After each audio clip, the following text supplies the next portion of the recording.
बोलना चाहता है, सीखना मंगते हैं। एक पहली वर्खा तो एक आखिरी वर्खा। शायद कई भैन भरा इसनूं पहली बार सुन पा रहे होंगे कि बाइबल दे विच आखिरी वर्खा ते पहली वर्खा भी लिखी है। अच्छा, पहला की हुंदा सी असीं ये भी देखांगे। किवें सारा कुछ वातावरण चेंज हो गया। असीं थोड़ा समा हो सकिया खुदा ने इधर नूं किया ते लै गया खुदा इस तरह तो मैं जरूर तुहानूं दसांगा। लेकिन अज मैं बाइबल दे विच थोड़े प्रूफ देने चाहांगा। अगे चल के फिर असीं इहदे रेवलेशन नूं होर कई कुछ देखांगे। आमीन आमीन। खुदा तुहानूं बरकत देवे।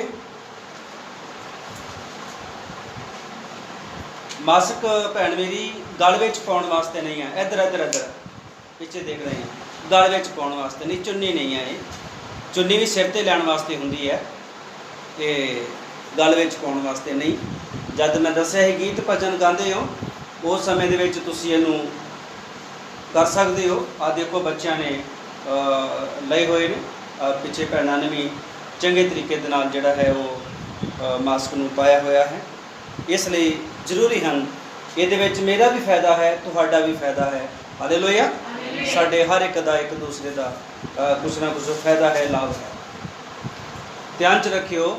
एक गल मैं होर अज दस देवां कि जिवें कि मौसम जां दुनिया दे विच एक आफत चल रही है, अपने घरां दे विच अपना ते अपने बच्चों का ध्यान रखियो। कोई इहो जी वस्तु जब मौसम बारिश वाला होवे अपने बच्चों को ठंडिया वस्तुआं ना दिओ। खांसी हो जाएगी, जुकाम हो जाएगा। और जदों असी परहेज नहीं करांगे और असी खांसी ते जुकाम की लपेट में आ जावांगे, तो जदों असी इकट्ठे हुंदे हां तकरीबन कोई 7 8 10 जाने, ये जुकाम एक तो दूसरे तक जाता है। इसलिए जरूरी है साढ़े हर एक के लिए फायदा कि असी तुहानूं पता जुकाम एक नूं होवे ते परिवार विच फैल जाता है। अच्छा, आ जिहड़ा नक दे विच तीले जे मार के करोना टैसट करते हैं, करोना टैसट नहीं है, ये तुहाडे जुकाम का टैसट है। करोना के टैसट की रिपोर्ट 350 रुपए की है और तकरीबन 4-5 दिन बाद इसकी रिपोर्ट आती है। ध्यान च रखियो। और ये रिपोर्ट नैगेटिव या पॉजिटिव उस समय तुहानूं दस दिंदे ने, ओनली नक विच वो तीला जिहा मार के। ये करोना रिपोर्ट नहीं है, ये जुकाम की रिपोर्ट है। इसलिए बड़े लोग ऐदां दे हॉस्पिटलों में जाके फस गए जिन्होंने ओनली जुकाम सी।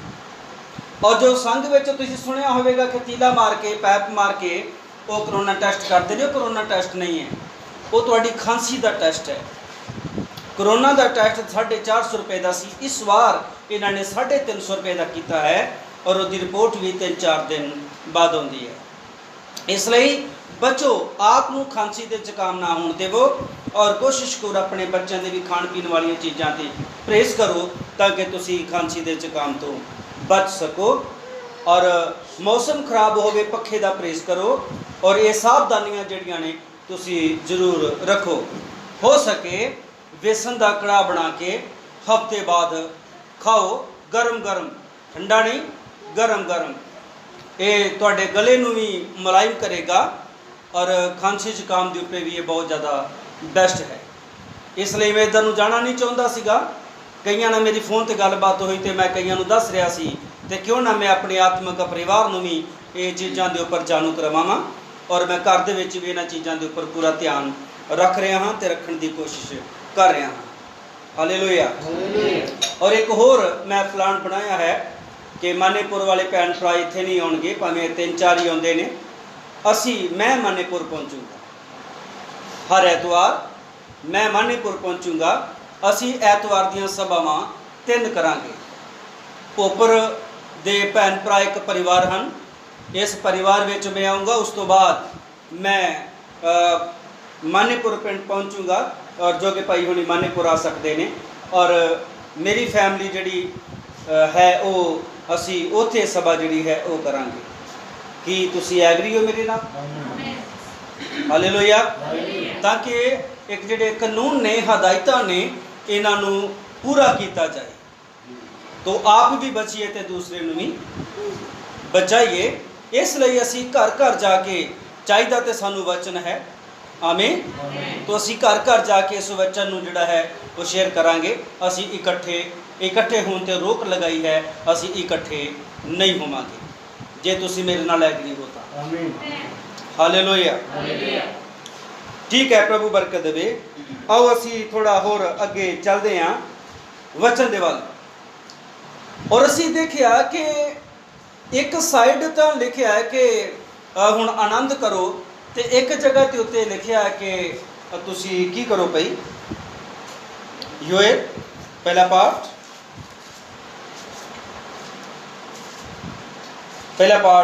11। ਹਾਲਿਓ ਸ਼ਰਮ ਖਾਓ, ਹਾਲਿਓ ਸ਼ਰਮ ਖਾਓ, ਬਾਗਬਾਨੋ ਤਾਹਾਂ ਮਾਰੋ, ਬਾਗਬਾਨੋ ਕੀ ਕਰੋ ਭਾਈ? ਤਾਹਾਂ ਮਾਰੋ, ਕਣਕ ਤੇ ਜੌਂ ਦੇ ਕਾਰਨ, ਕਣਕ ਤੇ ਜੌਂ ਦੇ ਕਾਰਨ, ਕਿਉਂ ਜੋ ਖੇਤ ਦੀ ਫਸਲ ਨਾਸ਼ ਹੋ ਗਈ। ਨਾਸ਼ ਹੋ ਗਈ। ਕੀ ਹੋ ਗਈ? ਨਾਸ਼ ਹੋ ਗਈ। ਜਦੋਂ ਦੂਸਰੇ ਪਾਠ ਵਿੱਚ ਪੜ੍ਹਦੇ ਆ ਤੇ ਪੜ੍ਹਿਓ ਤੁਸੀਂ 21 ਲਾਈਨ। हे ਭੂਮੀ ਨਾ ਡਰ, ਹੇ ਭੂਮੀ ਨਾ ਡਰ, ਖੁਸ਼ੀ ਮਨਾ ਤੇ ਆਨੰਦ ਹੋ। ਅੱਛਾ, ਪਹਿਲੇ ਪਾਠ ਵਿੱਚ ਕਿਹਾ ਗਿਆ ਕਿ ਦੁਖੀ ਹੋਵੋ, ਸੋਗ ਕਰੋ, ਕਿਉਂਕਿ ਭੂਮੀ ਦੀ ਜਿਹੜੀ ਫਸਲ ਹੈ ਕੀ ਹੋ ਗਈ? ਬਰਬਾਦ ਹੋ ਗਈ। ਤੇ ਦੂਸਰੇ ਪਾਠ ਵਿੱਚ ਜ਼ਿਕਰ ਹੈ ਕੀ ਕਰੋ ਭਾਈ? ਹੁਣ ਆਨੰਦ ਕਰੋ, ਕਿਉਂਕਿ ਭੂਮੀ ਬਾਗਬਾਨ ਹੋ ਗਈ। ਹਾਂਜੀ, ਸਮਝ ਆਈ ਹੈ? ਇਹ ਬਰਬਾਦ ਕਿਹਦੇ ਨਾਲ ਹੋ ਗਈ? ਇਹਨੂੰ ਅਸੀਂ ਦੇਖਣ ਦੇ ਵਾਸਤੇ, ਮੈਂ ਵਿਸ਼ਾ ਇਹ ਨਹੀਂ ਹੈ, ਮੈਂ ਇਹਨਾਂ ਦੇ ਉੱਤੇ ਪ੍ਰਚਾਰ ਪਹਿਲੇ ਕਰ ਚੁੱਕਿਆ ਹਾਂ। ਔਰ ਇਸ ਲਈ ਜਿਨ੍ਹਾਂ ਨੂੰ ਨਹੀਂ ਪਤਾ, ਖੁਦਾ ਦੀ ਇੱਛਾ ਹੋਈ ਕਿਤੇ ਫਿਰ ਇੱਧਰ ਨੂੰ ਖੁਦਾ ਮੈਨੂੰ ਲੈ ਆਵੇ ਤੇ ਮੈਂ ਕੁਝ ਕਹਿ ਨਹੀਂ ਸਕਦਾ। ਕੀ ਤੁਹਾਨੂੰ ਯਾਦ ਹੈ ਜਦੋਂ ਦੇ ਤੁਸੀਂ ਪ੍ਰਚਾਰ ਸੁਣ ਰਹੇ ਹੋ, ਕਦੇ ਇੱਕ ਪ੍ਰਚਾਰ ਦੁਬਾਰੇ ਨਹੀਂ ਆਇਆ। ਹਰ ਵਾਰ ਕੁਝ ਨਵਾਂ ਹੁੰਦਾ ਹੈ, ਹਰ ਵਾਰ ਕੁਝ ਨਵਾਂ ਹੁੰਦਾ ਹੈ। ਤਾਂ ਮੈਂ ਗੱਲ ਕਰਦਾ ਹਾਂ, ਪਿੱਛੇ ਵੀ ਕਿਹਾ ਸੀ ਇਹਨਾਂ ਪ੍ਰਚਾਰਾਂ ਨੂੰ ਸਟੋਰ ਕਰ ਲਵੋ, ਜੇ ਹੋ ਸਕਦੇ ਨੇ। ਕੋਈ ਗਰੰਟੀ ਨਹੀਂ ਕਿ ਜੋ ਇੱਕ ਵਾਰੀ ਪ੍ਰਚਾਰ ਕੀਤਾ ਜਾਵੇ ਦੁਬਾਰੇ ਫਿਰ ਉਹੀ ਚੀਜ਼ ਆਵੇ, ਕਿਉਂਕਿ ਬਹੁਤ ਕੁਝ ਅੱਗੇ ਪਿਆ ਹੋਇਆ ਹੈ, ਐਡਵਾਂਸ ਵਿੱਚ ਪਿਆ ਹੋਇਆ ਹੈ। ਕਈ ਇਹ ਵੀ ਸੋਚਦੇ ਨੇ ਇੰਨੇ ਪ੍ਰਚਾਰ ਅਲੱਗ ਤੋਂ ਅਲੱਗ ਕਿੱਥੋਂ ਆਈ ਜਾਂਦੇ ਨੇ। ਉਹ ਮਨੁੱਖ ਦਾ ਪੁੱਤਰ ਫਿਰ ਅੱਜ ਧਰਤੀ ਦੇ ਉੱਤੇ ਹੈ, ਉਹ ਵਚਨ ਫਿਰ ਇਸ ਧਰਤੀ ਦੇ ਉੱਤੇ ਹੈ। ਔਰ ਵਚਨ ਕਿਸੇ ਦੇਹ ਵਿੱਚ ਸੁੱਕ ਜਾਂਦਾ ਹੈ, ਵਚਨ ਅਨੰਤ ਹੈ, ਵਚਨ ਖਤਮ ਨਹੀਂ ਹੁੰਦਾ।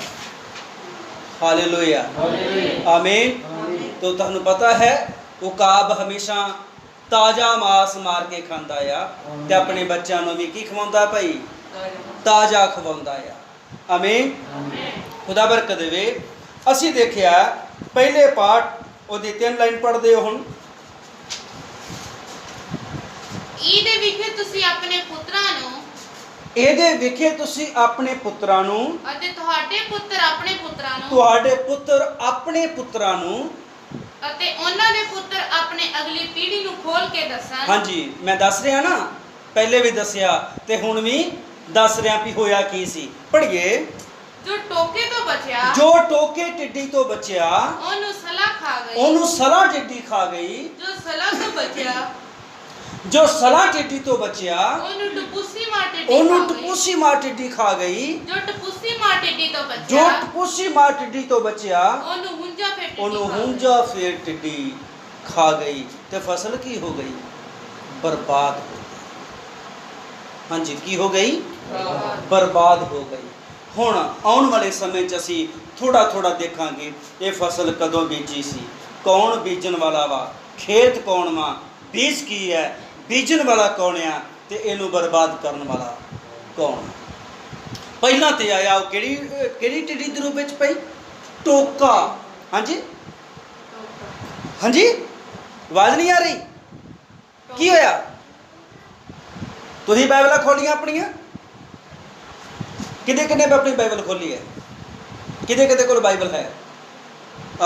ਭਾਈ ਨੇ ਮੋਬਾਈਲ ਵਿੱਚ ਖੋਲੀ ਹੈ। ਭਾਈ ਜੀ, ਮੋਬਾਈਲ ਵਾਲੀ ਬਾਈਬਲ ਲੈ ਕੇ ਨਹੀਂ ਐਤਵਾਰ ਨੂੰ ਬੈਠਣਾ।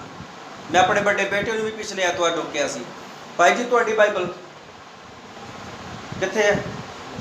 ਉਹਨਾਂ ਕੋਲ ਤੁਹਾਡੀ ਬਾਈਬਲ ਕਿੱਥੇ ਹੈ? ਤੁਹਾਡੀ ਬਾਈਬਲ ਕਿੱਥੇ ਹੈ? ਤੁਹਾਡੀ ਬਾਈਬਲ ਕਿੱਥੇ ਹੈ? ਮੇਰੀ ਬਾਈਬਲ ਮੇਰੇ ਕੋਲ ਹੈ। ਤੁਹਾਡੀ ਬਾਈਬਲ ਕਿੱਥੇ ਹੈ? ਉੱਧਰ। ਤੇ ਤੁਹਾਡੀ ਘਰ। ਭਾਈ ਜੀ ਤੁਸੀਂ ਵੀ ਆਪੋ ਆਪਣੀਆਂ ਬਾਈਬਲਾਂ ਲੈ ਕੇ ਆਓ। ਸਿਸਟਰ ਇੱਥੇ ਬੈਠੇ ਹੋਏ ਨੇ। ਸਿਸਟਰ ਜੀ ਮੈਂ ਆਖਿਆ ਸੀ ਤੁਹਾਨੂੰ ਭਾਵੇਂ ਪੜ੍ਹਨਾ ਨਾ ਆਵੇ, ਯਾਦ ਹੈ, ਪਰ ਬਾਈਬਲਾਂ ਲੈ ਕੇ ਆਓ। ਇੱਕ ਵਾਰ ਪਰਸ ਰੱਖੋ। ਜੇ ਬਾਈਬਲ ਨੂੰ ਪਿਆਰ ਕਰੋਗੇ ਤੇ ਖੁਦਾ ਕਿਤੇ ਪੜ੍ਹਨ ਦੀ ਸਮਰਥ ਵੀ ਦੇ ਦੂਗਾ।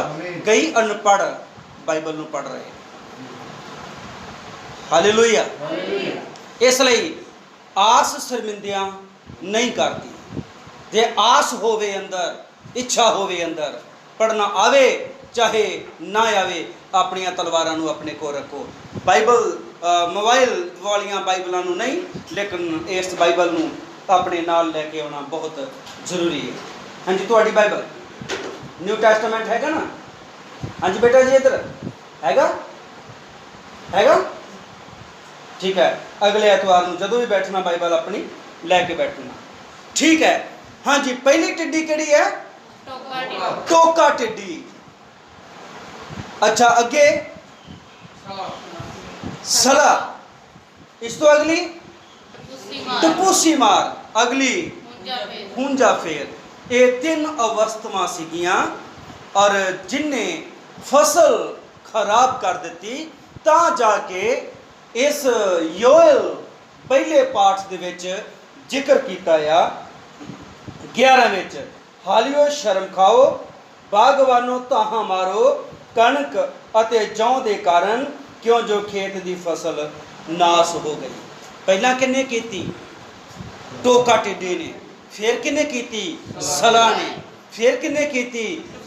ਪੂਸੀ ਮਾਰ ਨੇ। ਤੇ ਫਿਰ ਕਿੰਨੇ ਕੀਤੀ? ਹੁੰਜਾ ਫਿਰ। ਧਿਆਨ ਚ ਰੱਖਿਓ, ਯਾਦ ਰੱਖਿਓ। ਮੈਂ ਤੁਹਾਨੂੰ ਦੱਸਿਆ ਪਹਿਲੇ ਮੈਂ ਦੇ ਉੱਤੇ ਪ੍ਰਚਾਰ ਕਰ ਚੁੱਕਿਆ ਹਾਂ। ਕਿੰਨਿਆਂ ਨੂੰ ਯਾਦ ਹੈ, ਕਿੰਨਿਆਂ ਨੂੰ ਨਹੀਂ ਯਾਦ ਹੈ, ਮੈਂ ਨਹੀਂ ਜਾਣਦਾ। ਠੀਕ ਹੈ ਭਾਈ। ਹੁਣ ਅਸੀਂ ਇਸ ਤੋਂ ਅੱਗੇ ਵਧੀਏ। ਪਹਿਲੀ ਵਰਖਾ ਤੇ ਆਖਰੀ ਵਰਖਾ। ਇੱਕ ਵਾਰ ਫਿਰ ਯੋਏਲ 2 ਪਾਠ। ਇਹ ਹੁਣ ਬਹਾਲੀ ਹੋਣ ਲੱਗੀ ਫਸਲ ਦੀ ਫਿਰ। ਹਾਂਜੀ 21 ਲਾਈਨ। हे भूमि ना डर, खुशी मना ते आनंद हो, क्यों जो यहोवा ने वड्डे काम कीते। हे रड़ दे डंगरो ना डरो, उजार दियां चरांदा की हो गईयां हुण? हरियां हो गईयां। हालेलुया। ये पहला हरियां नहीं सन, ये खराब हो गईयां। टपूसी मार टिड्डी ने खराब कर दित्तियां। ये सला टिड्डी ने खराब कर दित्तियां। ये सला टिड्डी ने खराब कर दित्तियां। ये टपूसी मार टिड्डी ने खराब कर दित्तियां।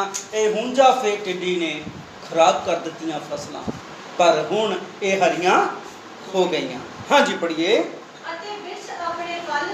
हाँ बिरछ हुण अपने फल दे रहे ने। हाँ जी जी पढ़िए। हे सियोन दे पुत्रो, यहोवा अपने खुदा विच खुशी मनाओ अते आनंद होवो। पढ़िए। क्यों जो ओने तुहाडे सुख लई पहली बारिश दित्ती। अगे पढ़िए। ਹੁਣ ਮੈਂ ਤੁਹਾਨੂੰ ਇਹ ਦੱਸਣਾ ਚਾਹੁੰਦਾ ਹਾਂ ਕਿ ਪਹਿਲੀ ਵਰਖਾ ਬੀਜਣ ਦੇ ਸਮੇਂ ਕਦੋਂ ਹੁੰਦੀ ਸੀ ਤੇ ਆਖਰੀ ਵਰਖਾ ਜਿਹੜੀ ਹੈ ਉਹ ਕਦੋਂ ਹੁੰਦੀ ਸੀ। ਤੁਸੀਂ ਕਹੋਗੇ ਭਾਈ ਜੀ ਬਾਰਿਸ਼ ਦਾ ਤਾਂ ਟਾਈਮ ਹੀ ਕੋਈ ਨਹੀਂ, ਪਤਾ ਨਹੀਂ ਕਦੋਂ ਆ ਜਾਂਦੀ ਹੈ। ਪਰ ਪਿਆਰਿਓ ਇੱਕ ਸਮਾਂ ਸੀ ਜਦ ਲੋੜ ਮੁਤਾਬਕ ਬਾਰਿਸ਼ ਹੁੰਦੀ ਸੀ। ਚੱਲਦੇ ਹਾਂ ਅੱਗੇ। ਮੇਰੇ ਨਾਲ ਪੜ੍ਹੀਏ ਯਾਕੂਬ ਦਾ ਖੱਤ। याकूब दा खत 5:7 पढ़ दईए, जल्दी जल्दी पढ़ दईए।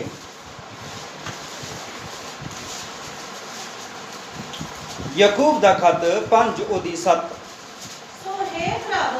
सो हे भरावो ਪ੍ਰਭੂ ਦੇ ਆਉਣ ਤੱਕ ਧੀਰਜ ਕਰੋ। ਵੇਖੋ ਕਿਸਾਨ ਧਰਤੀ ਦੇ ਉੱਤਮ ਫਲ ਦੀ ਉਡੀਕ ਕਰਦਾ ਦੇਖੋ ਹੈ। ਕਿਸਾਨ ਧਰਤੀ ਦੇ ਭੂਮੀ ਦੇ ਉੱਤਮ ਫਲ ਦੀ ਕੀ ਕਰਦਾ ਆ? ਉਡੀਕ ਕਰਦਾ ਆ। ਪੜੀਏ। ਅਤੇ ਉਹਦੇ ਲਈ ਧੀਰਜ ਕਰਦਾ ਹੈ। ਉਹਦੇ ਲਈ ਧੀਰਜ ਕਰਦਾ ਆ ਜਿੰਨਾ ਚਿਰ ਉਸ ਉੱਤੇ ਪਹਿਲੀ ਅਤੇ ਜਿੰਨਾ ਚਿਰ ਤੱਕ ਉਸ ਫਸਲ ਦੇ ਉੱਤੇ ਪਹਿਲੀ ਤੇ ਜਿੰਨਾ ਚਿਰ ਤੱਕ ਉਸ ਫਸਲ ਦੇ ਉੱਤੇ ਪਹਿਲੀ ਵਰਖਾ ਤੇ ਆਖਰੀ ਵਰਖਾ ਨਾ ਪਵੇ। ਹੁਣ ਪਹਿਲੀ ਵਰਖਾ ਹੁੰਦੀ ਸੀ ਬੀਜਣ ਦੇ ਸਮੇਂ, ਆਖਰੀ ਵਰਖਾ ਹੁੰਦੀ ਸੀ ਵੱਢਣ ਦੇ ਸਮੇਂ। ਕਿੰਨੇ ਸਮਝ ਪਾ ਰਹੇ ਨੇ? ਇਹ ਉਦੋਂ ਦੀ ਗੱਲ ਆ ਜਦੋਂ ਕਿ ਮੋਟਰਾਂ ਨਹੀਂ ਸਨ। ਇਹ ਉਦੋਂ ਦੀ ਗੱਲ ਆ ਜਦੋਂ ਕਿ ਬਿਜਲੀ ਨਹੀਂ ਸੀ। ਇਹ ਉਦੋਂ ਦੀ ਗੱਲ ਆ ਜਦੋਂ ਕਿ ਇਹ ਨਲਕੇ ਨਹੀਂ ਸਨ ਹੁੰਦੇ।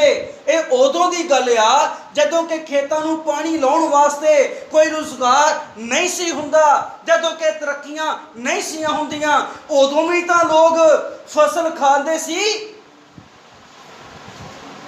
ਹਾਂਜੀ, ਸਮਝ ਆ ਰਹੀ ਹੈ?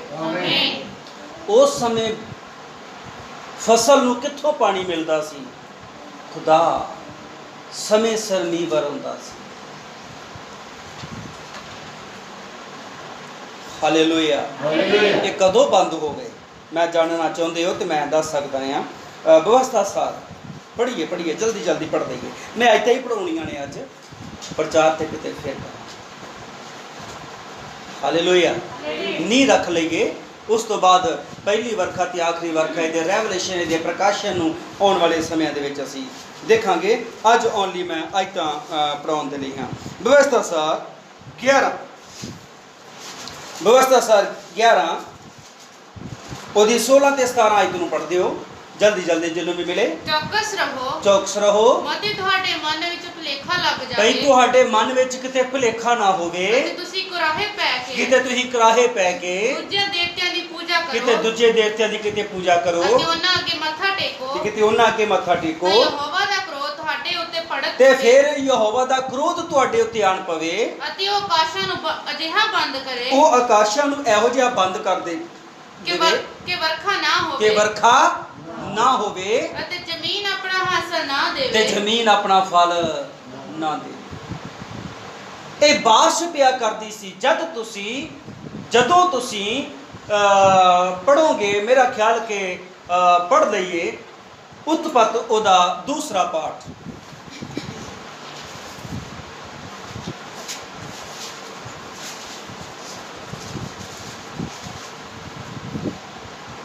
पढ़िए 7-8 तो पढ़ दो। ਯਹੋਵਾ ਖੁਦਾ ਨੇ ਆਦਮੀ ਨੂੰ ਜ਼ਮੀਨ ਦੀ ਮਿੱਟੀ ਤੋਂ ਰਚਿਆ ਅਤੇ ਉਸ ਦੀਆਂ ਨਸਾਂ ਵਿੱਚ ਜੀਵਨ ਦਾ ਸਾਹ ਫੂਕਿਆ। ਸੋ ਆਦਮੀ शुरू तो पढ़ दो 4 तो पढ़ दो। ਇਹ ਆਕਾਸ਼ ਅਤੇ ਧਰਤੀ ਦੀ ਪੈਦਾਇਸ਼ ਦਾ ਆਰੰਭ ਹੈ जी। ਜਦ ਉਹ ਉਤਪਨ ਹੋਏ। ਜਿਸ ਦਿਨ ਯਹੋਵਾ ਖੁਦਾ ਨੇ ਆਕਾਸ਼ ਅਤੇ ਧਰਤੀ ਨੂੰ ਬਣਾਇਆ। ਖੇਤ ਦਾ ਕੋਈ ਬੂਟਾ ਅਜੇ ਧਰਤੀ ਉੱਤੇ ਨਹੀਂ ਸੀ जी ਨਾ ਖੇਤ ਦਾ ਕੋਈ ਸਾਗ ਪੱਤ ਉਪਜਿਆ ਸੀ जी। ਕਿਉਂ ਜੋ ਯਹੋਵਾ ਖੁਦਾ ਨੇ ਧਰਤੀ ਉੱਤੇ ਮੀਂਹ ਵਰਾਇਆ ਸੀ।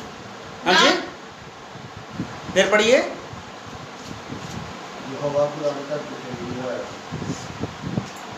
ਧਰਤੀ ਉੱਤੇ ਨਹੀਂ ਸੀ ਨਾ ਖੇਤ ਦਾ ਕੋਈ ਸਾਗ ਪੱਤ ਅਜੇ ਉਪਜਿਆ ਸੀ। हाँ जी ਕਿਉਂ ਜੋ ਯਹੋਵਾ ਖੁਦਾ ਨੇ ਧਰਤੀ ਉੱਤੇ ਮੀਂਹ ਨਹੀਂ ਵਰਾਇਆ ਸੀ। ध्यान ना पढ़ो। ਤੁਸੀਂ ਰਿਪੀਟ ਕਰ ਰਹੇ ਹੋ, ਰਿਪੀਟ ਵੀ ਗਲਤ ਕਰ ਰਹੇ ਹੋ ਤੇ ਮੈਂ ਵੀ ਸੁਣ ਲਿਆ ਸੀ। ਹਾਲੇਲੂਇਆ।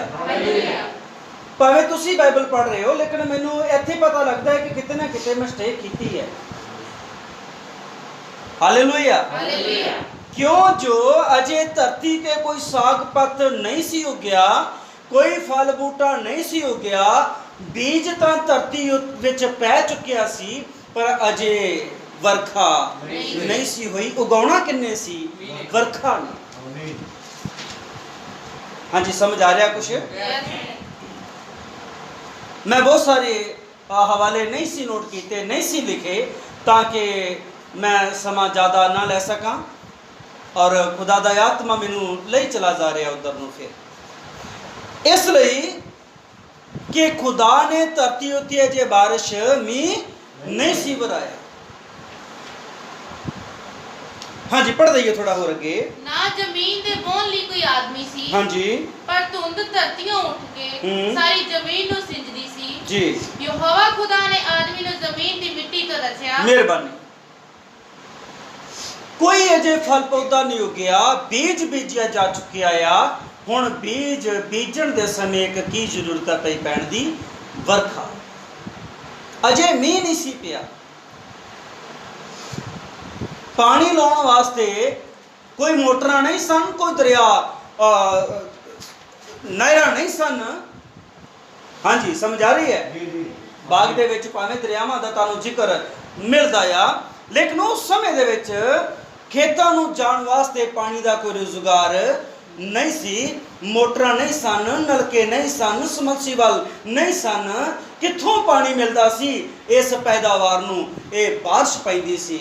जद किसान बीज बीजते सी, बीजण समय खुदा वर्खा भेज दिंदा सी, ते जदों वड्ढण दा समय एक बारिश दी लोड़ हुंदी सी ते खुदा उस समय भी खेत नूं बारिश भेज दिंदा सी ताकि मनुख जाति दे वास्ते ये फसल उगे। हाँ जी, किन्ने समझ रहे ने मेरे? हालेलुया। वो खुदा है। हुण पढ़ियो फिर एक बार व्यवस्था सा 11 17 पढ़ दो, हुण 16 रहन दो। ਤਾਂ ਯਹੋਵਾ ਦਾ ਕ੍ਰੋਧ ਤੁਹਾਡੇ ਉੱਤੇ ਭੜਕ मते यहोवा दा क्रोध तुहाडे उत्ते भड़क उठे ਅਤੇ ਉਹ ਆਕਾਸ਼ ਨੂੰ ਅਜਿਹਾ ਬੰਦ ਉਹ ਆਕਾਸ਼ ਨੂੰ ਇਹੋ ਜਿਹਾ ਬੰਦ ਕਰ ਦੇਵੇ ਕਿ ਵਰਖਾ ਨਾ ਹੋਵੇ ਤੇ ਵਰਖਾ ਨਾ ਹੋਵੇ। ਅਤੇ ਜ਼ਮੀਨ ਆਪਣਾ ਹਾਸਲ ਨਾ ਦੇਵੇ। ਕਿਉਂਕਿ ਜੇ ਹੋਰ ਕੁਛ ਪਾਣੀ ਦੇ ਰੁਜ਼ਗਾਰ ਮਨੁੱਖ ਜਾਤੀ ਨੇ ਬਣਾ ਲਏ ਹੁੰਦੇ ਤੇ ਫਿਰ ਤੇ ਮਨੁੱਖ ਜਾਤੀ ਉਥੋਂ ਪਾਣੀ ਦਾ ਰੁਜ਼ਗਾਰ ਬਣਾ ਸਕਦੀ ਸੀ। ਇਸ ਕਰਕੇ ਖੁਦਾ ਨੇ ਆਖਿਆ ਆਪਣੇ ਯਹੋਵਾ ਖੁਦਾ ਦੀ ਉਪਾਸਨਾ ਕਰੋ, ਉਹਦੇ ਤੋਂ ਸਿਵਾਏ ਕਿਸੇ ਹੋਰ ਦੇ ਅੱਗੇ ਸਿਰ ਨਾ ਝੁਕਾਇਓ। ਜੇ ਤੁਸੀਂ ਏਦਾਂ ਕਰ ਲਿਆ ਤੇ ਖੁਦਾ ਕ੍ਰੋਧਵਾਨ ਹੋ ਜਾਵੇਗਾ, ਫਿਰ ਉਹ ਆਕਾਸ਼ ਨੂੰ ਬੰਦ ਕਰ ਦੇਵੇਗਾ, ਵਰਖਾ ਨਹੀਂ ਹੋਵੇਗੀ ਤੇ ਤੁਹਾਡੇ ਵਾਸਤੇ ਫਸਲ ਵੀ ਨਹੀਂ ਹੋਵੇਗੀ। ਕੀ ਤੁਸੀਂ ਕਹੋਗੇ कि अज पानी मोटरां विचों निकल रहे ने, बारिश ना भी होवे ते तादी भी कोई गल नहीं। प्यारिओ, जिथे अज तो 30 35 40 साल पहले जेड़े 25 फुट तो तुहानूं पानी मिलदा सी, अज 60 70 फुट तो पानी मिल रहा है जमीन दे थल्लेओं। पिछले समय दे विच की लोग कह रहे सी बारिशां नहीं हो रही, इस करके पानी कित्थे चले गए पई? डूंगे चले गए। ते कईयां ने गीत बना ले, पानी डूंगियां नूं लैके पानी डूंगे चले गए, पानी थल्ले कित्थे चले गए? मनुख जाति खुदा तो दूर चली गई। मनुख जाति ने खुदा नूं क्रोध चढ़ाया ते खुदा ने लिखिया ना, बाइबल बयान कर दी है, मैं नहीं कहता, मते खुदा क्रोधवान होवे ते आकाश नूं बंद कर देवे, धरती उत्ते मीह नहीं पवेगा तो तुहाडे वास्ते मनुख जाति फसल नहीं होगी। फसल घट होने करके ध्यान च रखियो, इसलिए लोगों ने हाईब्रिड बीज ले आंदे ताकि झाड़ ज़्यादा हो। अगे चलते हैं, अगे चलते हैं। यिर्मयाह 5:24-25 पढ़ते हो। एवें नहीं सी खुदा बारिश भेज दिंदा, एवें नहीं सी खुदा मीह नूं भेज दिंदा है, समा सी। यिर्मयाह 5:24-25 ਉਹ ਆਪਣੇ ਮਨ ਵਿੱਚ ਨਹੀਂ ਆਖਦੇ ਕਿ ਅਸੀਂ ਯਹੋਵਾ ਆਪਣੇ ਖੁਦਾ ਤੋਂ ਡਰੀਏ। ਤੁਸੀਂ ਸਿਸਟਰ ਅੱਗੇ ਆ ਜਾਓ ਕਿਉਂਕਿ ਮੈਸੇਜ ਰਿਕਾਰਡ ਹੋ ਰਹੇ ਨੇ। ਕਈ ਭੈਣ ਭਰਾਵਾਂ ਨੇ ਆਪਣੇ ਮੋਬਾਈਲ ਰੱਖੇ ਨੇ ਤਾਂ ਕਿ ਆਵਾਜ਼ ਜਿਹੜੀ ਹੈ ਉਹ ਰਿਕਾਰਡ ਹੋ ਸਕੇ, ਨਹੀਂ ਤੇ ਬਾਅਦ ਵਿੱਚ ਕੰਪਲੇਂਟ ਆਉਂਦੀ ਹੈ। हाँ जी, पढ़ियो कोई। ਉਹ ਆਪਣੇ ਮਨ ਵਿੱਚ ਨਹੀਂ ਆਖਦੇ, ਉਹ ਆਪਣੇ ਮਨ ਵਿੱਚ ਨਹੀਂ ਆਖਦੇ ਕਿ ਅਸੀਂ ਯਹੋਵਾ ਆਪਣੇ ਖੁਦਾ ਤੋਂ ਡਰੀਏ, ਕਿ ਅਸੀਂ ਆਪਣੇ ਯਹੋਵਾ ਖੁਦਾ ਤੋਂ ਡਰੀਏ, ਜਿਹੜਾ ਸਾਨੂੰ ਰੁੱਤ ਸਿਰ ਮੀਂਹ ਦਿੰਦਾ ਹੈ, ਜਿਹੜਾ ਸਾਨੂੰ ਰੁੱਤ ਸਿਰ, ਆਵਾਜ਼ ਨਹੀਂ ਆਈ ਪਿੱਛੋਂ, ਮੀਂਹ ਦਿੰਦਾ ਹੈ, ਜਿਹੜਾ ਰੁੱਤ ਸਿਰ ਸਾਨੂੰ ਮੀਂਹ ਦਿੰਦਾ ਹੈ। ਰੁੱਤ ਸਿਰ, ਸਮੇਂ ਸਿਰ। ਮੀਂਹ ਦੇ ਆਉਣ ਦਾ ਇੱਕ ਸਮਾਂ ਹੁੰਦਾ ਸੀ, ਇੱਕ ਰੁੱਤ ਹੁੰਦੀ ਸੀ। ਬੀਜਣ ਦੇ ਸਮੇਂ ਤੇ ਵੱਢਣ ਦੇ ਸਮੇਂ ਸਮਾਂ ਹੁੰਦਾ ਸੀ ਮੀਂਹ ਦਾ। ਕਿ ਅੱਜ ਮੀਂਹ ਦਾ ਆਉਣ ਦਾ ਕੋਈ ਸਮਾਂ ਆ? ਜਦ ਨਹੀਂ ਚਾਹੀਦਾ ਹੁੰਦਾ ਉਦੋਂ ਵੀ ਮੀਂਹ। ਹਾਂਜੀ, ਆ ਹੁਣ ਕਟਾਈਆਂ ਚੱਲ ਰਹੀਆਂ ਸੀ, ਕਣਕਾਂ ਪੱਕੀਆਂ ਸੀ, ਮੰਡੀ ਵਿੱਚ ਵੀ ਚਲੀਆਂ ਗਈਆਂ। ਹੁਣ ਮੀਂਹ ਦੀ ਲੋੜ ਥੋੜੀ ਹੈ, ਪਰ ਇਦਾਂ ਨਹੀਂ ਸੀ ਮੀਂਹ ਪੈਂਦੇ। ਇਹ ਮਨੁੱਖ ਜਾਤੀ ਖੁਦਾ ਤੋਂ ਦੂਰ ਚਲੀ ਗਈ। ਤਾਂ ਹੀ ਖੁਦਾ ਨੇ ਵਿਵਸਥਾ ਸਾਰ ਵਿੱਚ ਪਹਿਲੇ ਕਹਿ ਦਿੱਤਾ, ਮਤੇ ਤੁਸੀਂ ਖੁਦਾ ਨੂੰ ਕ੍ਰੋਧ ਚੜਾਓ ਤੇ ਉਹ ਆਕਾਸ਼ ਨੂੰ ਬੰਦ ਕਰ ਦੇਵੇ ਤੇ ਬਾਰਿਸ਼ ਨੂੰ ਬੰਦ ਕਰ ਦੇਵੇ, ਤਾਂ ਕਿ ਤੁਹਾਡੇ ਵਾਸਤੇ ਫਸਲ ਨਾ ਹੋ। ਇੱਕ ਰੁੱਤ ਹੁੰਦੀ ਸੀ, ਇੱਕ ਬਾਰਿਸ਼। ਫਿਰ ਪੜ੍ਹੀਏ ਇੱਕ ਵਾਰ, ਉਹ ਆਪਣੇ ਮਨ ਵਿੱਚ ਨਹੀਂ ਆਖਦੇ 24-25 ਕੰਪਲੀਟ ਕਰ ਦਿਓ ਕਿ ਅਸੀਂ ਯਹੋਵਾ ਆਪਣੇ ਖੁਦਾ ਤੋਂ ਡਰੀਏ, ਹਾਂਜੀ, ਜਿਹੜਾ ਸਾਨੂੰ ਰੁੱਤ ਸਿਰ ਮੀਂਹ ਦਿੰਦਾ ਹੈ, ਹਾਂਜੀ, ਪਹਿਲਾ ਅਤੇ ਪਿਛਲਾ ਮੀਂਹ। ਪਹਿਲਾ ਅਤੇ ਪਿਛਲਾ ਮੀਂਹ, ਹਾਂਜੀ, 2 ਮੀਂਹ ਦੱਸੇ ਆ ਨਾ, Yes. ਪਹਿਲਾ ਅਤੇ ਪਿਛਲਾ ਮੀਂਹ। ਬਹੁਤ ਜ਼ਿਆਦਾ ਗਹਿਰਾਈ ਹੈ।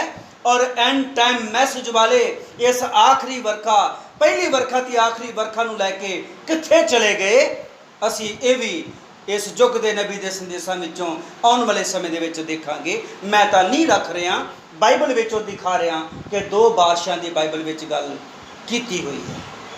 ਇਹਦਾ ਆਤਮਿਕ ਪ੍ਰਕਾਸ਼ਨ ਵੀ ਦੇਖਾਂਗੇ।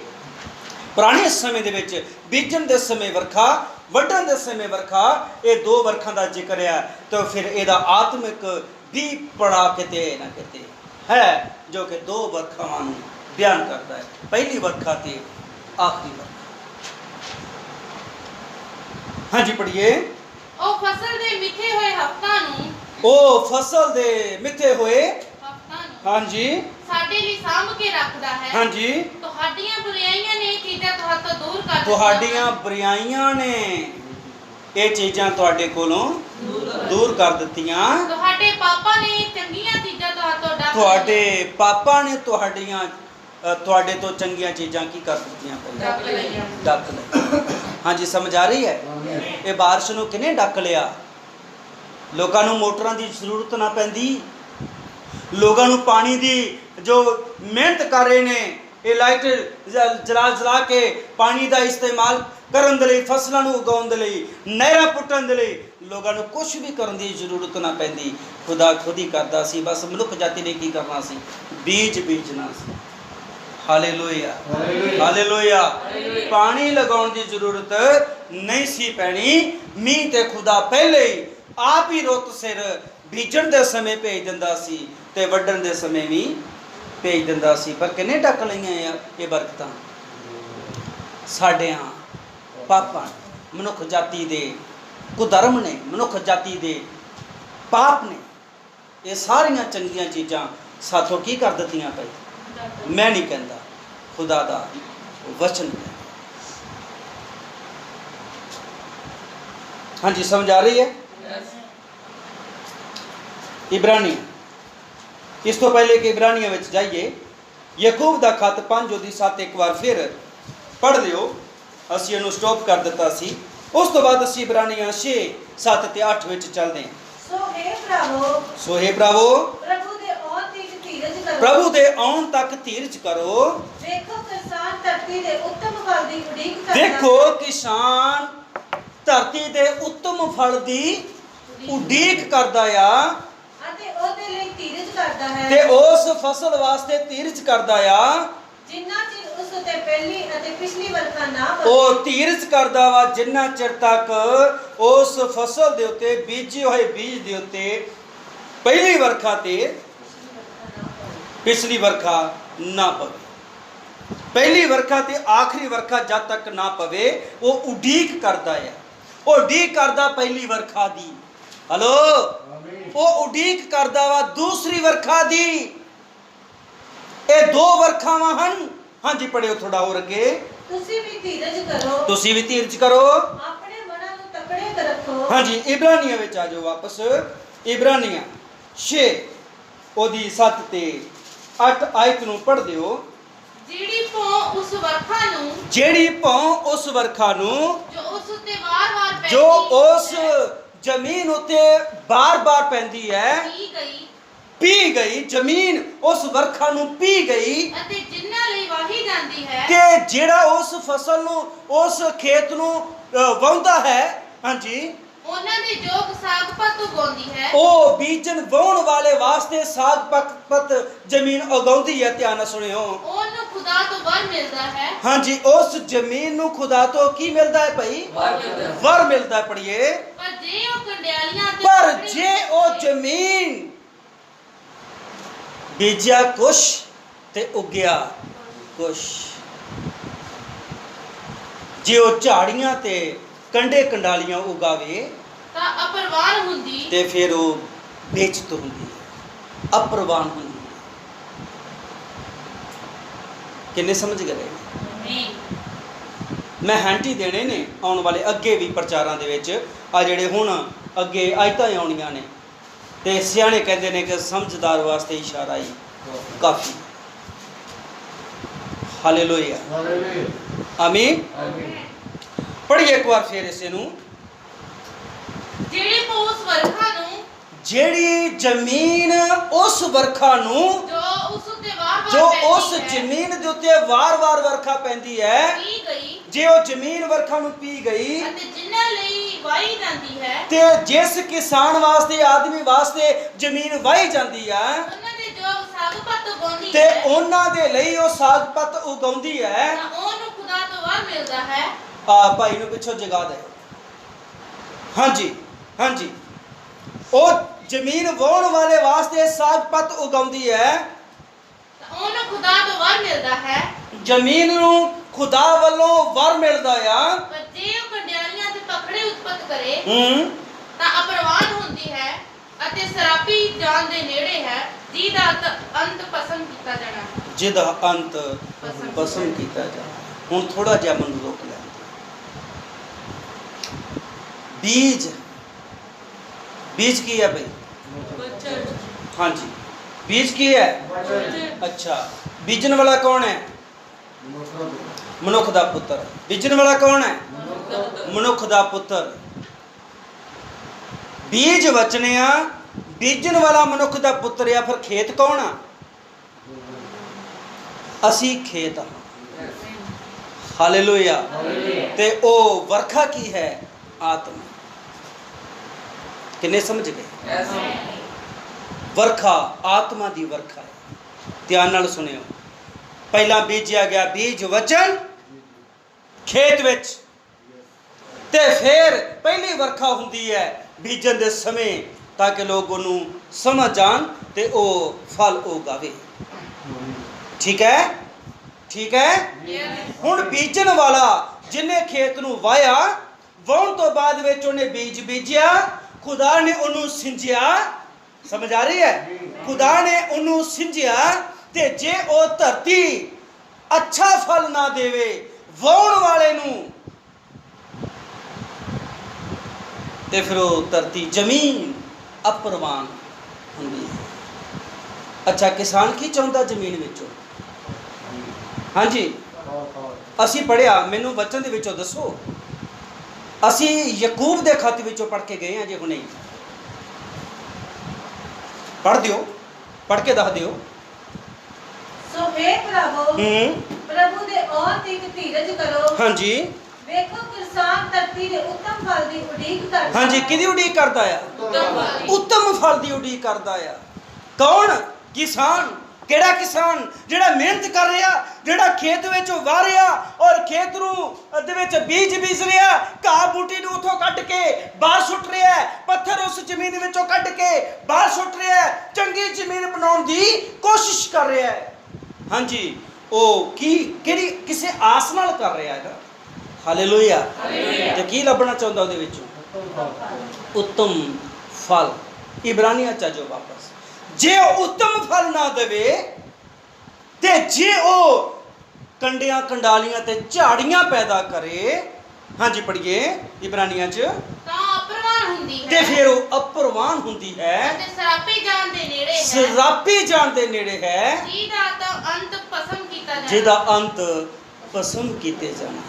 ਇਹਨੂੰ ਸਟੋਰੀ ਸਮਝ ਕੇ ਨਾ ਪੜਿਓ, ਇਹਨੂੰ ਸਟੋਰੀ ਸਮਝ ਕੇ ਨਾ ਸੁਣਿਓ। ਇਹ ਖੇਤ ਕੋਈ ਹੋਰ ਨਹੀਂ, ਇਹ ਮੈਂ ਤੇ ਤੁਸੀਂ ਹਾਂ। ਆਮੀਨ। ਬੀਜਿਆ ਗਿਆ ਬੀਜ ਇਹ ਖੁਦਾ ਦਾ ਵਚਨ ਹੈ। ਹਲੋ ਤੇ ਹੁਣ ਅਸੀਂ ਫਲ ਕਿੱਦਾਂ ਦਾ ਦੇਣਾ ਹੈ? ਇਹ ਫਲ ਅਸੀਂ ਕਿੱਦਾਂ ਦਾ ਦੇਣਾ ਹੈ? ਆਮੀਨ, ਆਮੀਨ, ਹਾਲੇਲੂਇਆ। ਹਾਲੇਲੂਇਆ। ਅਜੇ ਵੀ ਗਾਲਾਂ ਵਾਲਾ ਫਲ, ਅਜੇ ਵੀ ਈਰਖਾ ਵਾਲਾ ਫਲ, ਅਜੇ ਵੀ ਲੜਾਈਆਂ ਝਗੜਿਆਂ ਵਾਲਾ ਫਲ, ਅਜੇ ਵੀ ਨਸ਼ਿਆਂ ਵਾਲਾ ਫਲ। ਅੱਛਾ ਭਈ ਬੀਜ ਬੀਜਣ ਵਾਲਾ ਜਦੋਂ ਬੀਜੇ ਕੁਛ ਹੋਰ ਤੇ ਖੇਤ ਵਿੱਚੋਂ ਨਿਕਲੇ ਕੁਛ ਹੋਰ, ਝਾੜੀਆਂ ਨਿਕਲਣ, ਕੰਡੇ ਨਿਕਲਣ, ਹਾਂਜੀ, ਤੇ ਫਿਰ ਬੀਜਣ ਵਾਲਾ ਕਿਸਾਨ ਬੜਾ ਖੁਸ਼ ਹੁੰਦਾ ਹੈ। ਹਾਂਜੀ, ਬਾਣੀ 'ਚ ਬਾਈਬਲ 'ਚ ਲਿਖਿਆ ਹੈ, ਉਹ ਸਰਾਪੇ ਜਾਣ ਦੇ ਨੇੜੇ ਹੈ ਜਿਹਦਾ ਅੰਤ ਭਸਮ ਕੀਤੇ ਜਾ। ਸਮਝਣ ਦੀ ਕੋਸ਼ਿਸ਼ ਕਰੋ।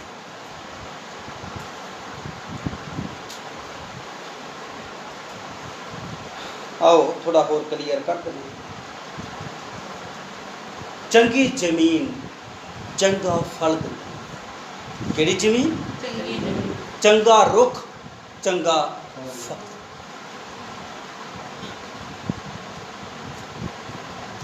ਮੱਤੀ 13:24-30, 24 ਤੋਂ 30, ਮੱਤੀ 13, 1-2 ਹਵਾਲਾ ਪੜਾਂਗਾ, ਮੈਂ ਸਮਾਪਤ ਕਰਾਂਗਾ ਵਚਨ ਨੂੰ। ਮੱਤੀ ਦੀ ਅੰਜੀਲ 13 ਪਾਠ ਉਹਦੀ। ਉਸਨੇ ਉਹਨਾਂ ਨੂੰ ਇੱਕ ਹੋਰ ਦ੍ਰਿਸ਼ਟਾਂਤ ਦੇ ਕੇ ਕਿਹਾ, ਭਈ ਸਵਰਗ ਰਾਜ ਇੱਕ ਮਨੁੱਖ ਵਰਗਾ ਹੈ ਜਿਹਨੇ ਆਪਣੇ ਖੇਤ ਵਿੱਚ ਚੰਗਾ ਬੀਜ ਬੀਜਿਆ, ਪਰ ਜਦ ਲੋਕ ਸੌਂ ਰਹੇ ਸਨ ਤਾਂ ਵੈਰੀ ਉੱਠਿਆ, ਉਹਦਾ ਵੈਰੀ ਆਇਆ ਅਤੇ ਉਹ ਇਸ ਤੋਂ ਪਹਿਲੇ ਇੱਥੇ ਹੱਥ ਰੱਖ ਲਵੋ। 12 ਪਾਠ, ਮੱਤੀ 12 ਪਾਠ ਵਿੱਚ ਆ 12 ਪਾਠ ਦੀ 33 ਆਇਤ ਤੋਂ ਪੜ੍ਹੇ, 33 ਤੋਂ 37 ਤੱਕ।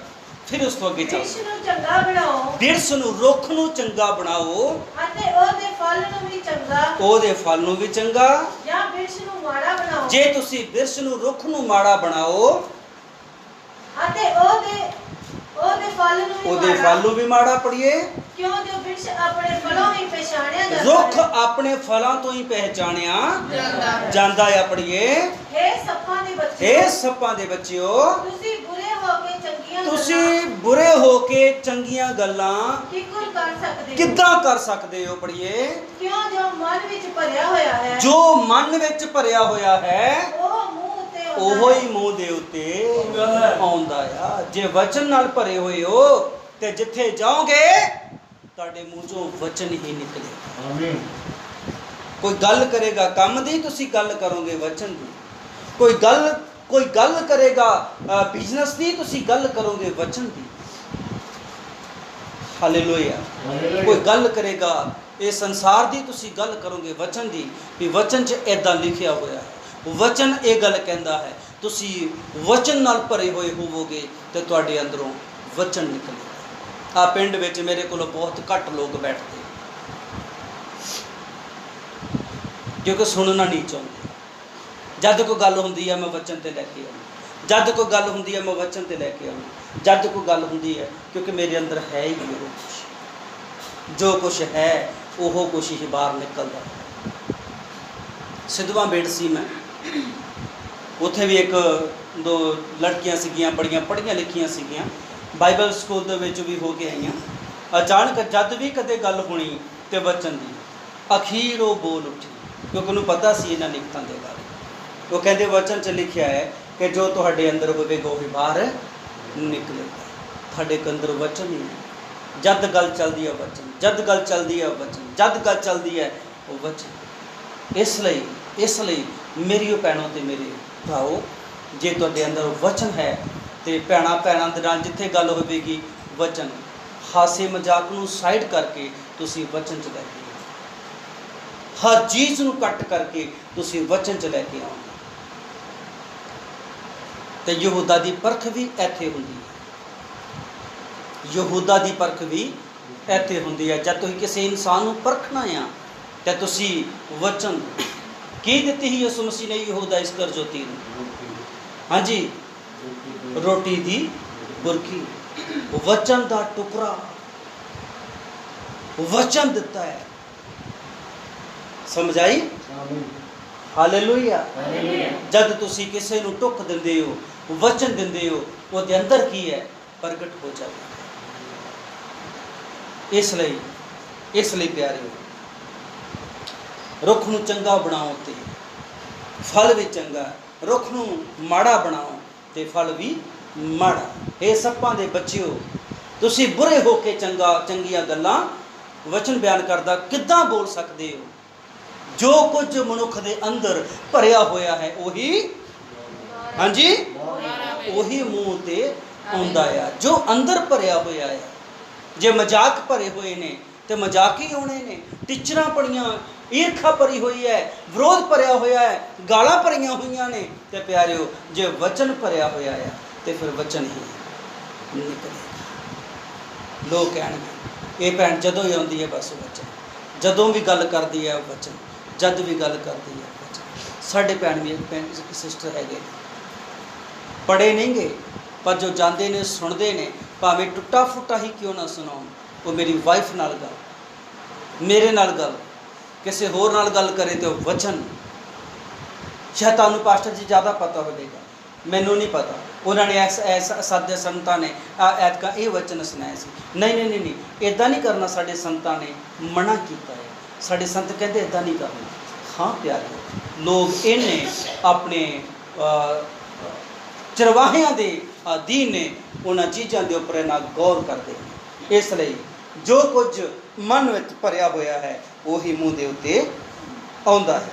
हाँ जी, मत्ती 13 ओदी 24-30 तक जल्दी पढ़ते। उसने उन्होंने एक होर दृष्टांत दे के उन्होंने उन्हें एक होर दृष्टांत दे के आख्या, भाई स्वर्ग दा राज एक मनुख वर्गा है, स्वर्ग दा राज एक मनुख वर्गा है, जिन्हें अपने खेत विच चंगा बीज जिन्हें बीजा। अपने खेत विच केड़ा बीज बीजिया भाई? चंगा बीज बीजिया। पर जद लोग सो रहे ते सन, जदों लोग सौ रहे सीगे, तद ओदा वैरी आया, ओदा वैरी आया, और ओदी कणक विच जंगली बूटी बीज गया, ओदी कणक दे विच जंगली बूटी बीज गया। अदन बाग दे विच भी इदां ही होया। ध्यान च रखियो, अदन बाग विच भी इदां ही होया। खुदा ने आदम ते हवा नूं बनाया।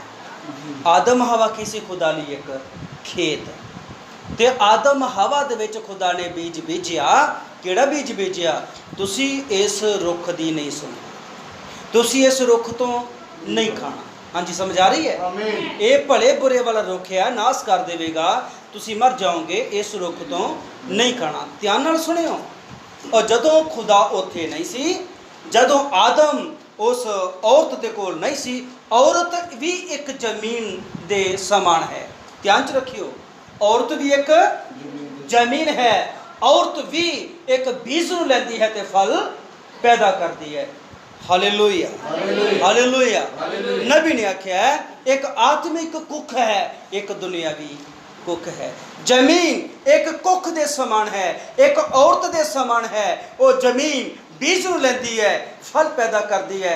औरत, नबी ने आख्या औरत एक जमीन दे समान है, बीज लैंदी है ते फल पैदा, पेट दा फल पैदा करती है। हालेलुया। इसलिए मेरियो भैनों, मेरे भराओ, ध्यान दे नाल गौर करो इन्हां वचनां दे और इन्हां संदेशां दे उत्ते। जदों आदम हवा दे कोल नहीं सी, वैरी आया, उन्हें औरत हवा जो कि एक जमीन दे समान सी, ਉਹਦੇ अंदर एक बीज बीज दिता जो कि जंगली सी। गलत बीज बीज दिता है तो जो बीजिया जाना सी वही उगना सी। ध्यान च रखियो। इसलिए जदों उत्थे जो कुछ बीजिया गया, जे असी गलत अंसर दईए जां गलत बीजा कुछ होर ते दईए कुछ होर, बाइबल च लिखिया है ना, किसान उत्तम फल की करता है, उडीक करता है। तो जे जमीन कंडियां कंडालियां ते पखड़े उगावे, सरापे जांदे ते नाश हो जांदे नेड़े। इसे लई उस आदम ते हवा नूं अदन बाग विचों बाहर कढिया। ਇਸੇ ਲਈ ਸਰਾਪੇ ਜਾਣ ਦੇ ਨੇੜੇ ਹੈ ਨਾ। ਹਾਲੇਲੂਇਆ। ਇਸ ਲਈ ਆਦਮ ਨੂੰ ਸਰਾਪ ਦਿੱਤਾ ਗਿਆ, ਹਵਾ ਨੂੰ ਸਰਾਪ ਦਿੱਤਾ ਗਿਆ, ਬਾਈਬਲ ਨੂੰ ਧਰਤੀ ਨੂੰ ਸਰਾਪ ਦਿੱਤਾ ਗਿਆ, ਜ਼ਮੀਨ ਨੂੰ ਸਰਾਪ ਦਿੱਤਾ ਗਿਆ। ਇਹ ਬਾਈਬਲ ਇਹਦਾ ਵਿਖਿਆਨ ਕਰਦੀ ਹੈ, ਬਾਈਬਲ ਇਹਦੇ ਬਾਰੇ ਬਿਆਨ ਕਰਦੀ ਹੈ। ਹਾਲੇਲੂਇਆ। ਮੈਂ ਕਾਫੀ ਸਲੋ ਚੱਲ ਰਿਹਾ ਤਾਂ ਕਿ ਮੇਰੇ ਭੈਣ ਭਰਾ ਚੰਗੇ ਤਰੀਕੇ ਨਾਲ ਇਸ ਚੀਜ਼ ਨੂੰ ਸਮਝ ਸਕਣ। ਹਾਂਜੀ ਪੜ੍ਹੀਏ। ਜਦੋਂ ਬੀਜਣ ਵਾਲਾ ਸੌਂ ਗਿਆ ਔਰ ਵੈਰੀ ਉੱਠਿਆ ਤੇ ਉਹਨੇ ਉਹਦੀ ਕਣਕ ਵਿੱਚ ਜੰਗਲੀ ਬੂਟੀ ਬੀਜ ਦਿੱਤੀ। ਪੜ੍ਹੀਏ। ਜਦੋਂ ਅੰਗੂਰੀ ਨਿਕਲੀ ਅਤੇ ਛਿੱਟੇ ਲੱਗੇ, ਤਦ ਜੰਗਲੀ ਬੂਟੀ ਵੀ ਦਿਸ ਪਈ। ਜੰਗਲੀ ਬੂਟੀ ਵੀ ਦਿਸ ਪਈ। ਤਾਂ ਘਰ ਦੇ ਮਾਲਕ ਦੇ ਚਾਕਰਾਂ ਨੇ ਹਾਂਜੀ ਕੋਲ ਆ ਕੇ ਉਹਨੂੰ ਆਖਿਆ, ਭਲਾ ਸੁਆਮੀ ਜੀ, ਤੁਸੀਂ ਆਪਣੇ ਖੇਤ ਵਿੱਚ ਚੰਗਾ ਬੀਜ ਨਹੀਂ ਸੀ ਬੀਜਿਆ ਜੀ, ਫਿਰ ਜੰਗਲੀ ਬੂਟੀ ਕਿੱਥੋਂ ਆਈ? ਉਹਨੇ ਉਹਨਾਂ ਨੂੰ ਆਖਿਆ, ਇਹ ਕਿਸੇ ਵੈਰੀ ਦਾ ਕੰਮ ਹੈ।